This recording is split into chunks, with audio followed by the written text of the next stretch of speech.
Programa do Bem lança mais um quadro, Dicas de Saúde com o Professor Galo. Professor, tudo bem? Tudo bem, Zazal, sempre um prazer estar aqui divulgando o nosso trabalho, falando a respeito sobre o problema de saúde ou as coisas boas que a gente tem que levar da vida para poder viver saudável. Quais são os assuntos que abordaremos para tratar, né, de saúde nesse novo quadro, Dicas de Saúde, que a gente está lançando agora com a sua pessoa? Bom, nós vamos falar sobre emagrecimento, ou seja, por que as pessoas engordam? Coisa do tipo, por que eu corro e não emagreço? Por que eu ando e emagreço?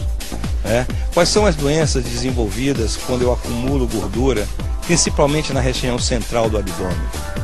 O que isso tem a ver com a diabetes?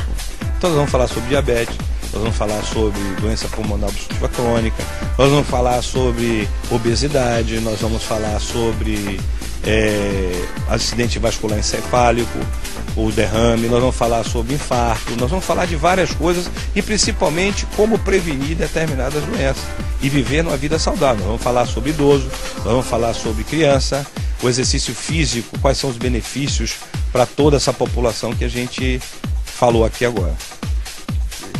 E então na próxima semana nós iremos abordar que assunto, preferencialmente, para dar início a esse novo quadro?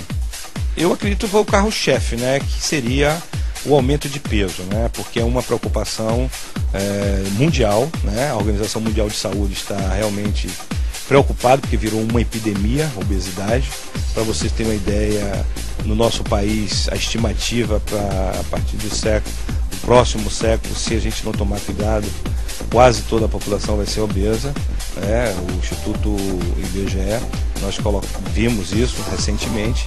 Então, hoje nós procuramos desenvolver alguns trabalhos dentro da área do exercício físico, dentro da própria alimentação, e aí nós temos um tipo de obesidade, que é a obesidade primária.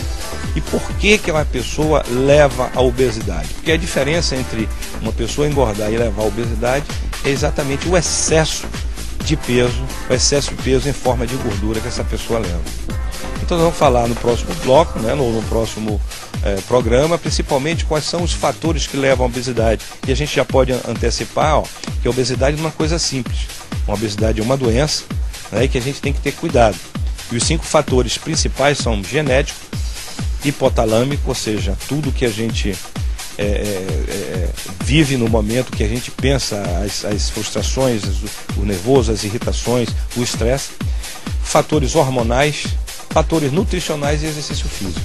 Então, diante dessa situação, desses 5 fatores, nós podemos abordar como é que a gente leva, ou identificar talvez até no telespectador, e que tipo de sobrepeso está encontrando e que isso pode levar ou não à obesidade. Então você aí de casa, se ligue, não perca, no próximo sábado o Professor Galo com o novo quadro Dicas de Saúde falando sobre obesidade. Até lá.